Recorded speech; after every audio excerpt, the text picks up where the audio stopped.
মাদারিহাট বীরপাড়া ব্লকের বীরপাড়া এসটি সারনা ক্লাবে বুধবার তৃণমূল চা বাগান শ্রমিক ইউনিয়নের কর্মশালা আয়োজিত হলো। এই কর্মশালায় কালচিনি, মাদারিহাট, ফালাকাটা এই তিনটি ব্লকের সমস্ত চা বাগান তৃণমূল বাগান ইউনিয়নের 5 জন নেতৃত্ব উপস্থিত ছিলেন। তৃণমূল চা বাগান সংগঠনকে আরো মজবুত করতে টি প্লান্টেশন নিয়মাবলী বিষয়ে সবাইকে অবগত করতে এই কর্মশালার আয়োজন।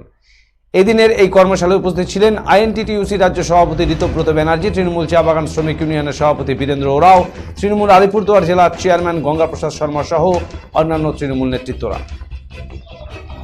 রাজ্য সরকার অসম্ভব দায়িত্বশীল, এ তো আর মোদির জুমলা নয় যে এই মাদারিহাটে এসে বলে গেল 7টা বাগান অধিগ্রহণ হয়ে যাবে, পার্লামেন্টে গেজেট নোটিফিকেশন হয়ে গেল, তারপর ভোঁ আর ভাঁ।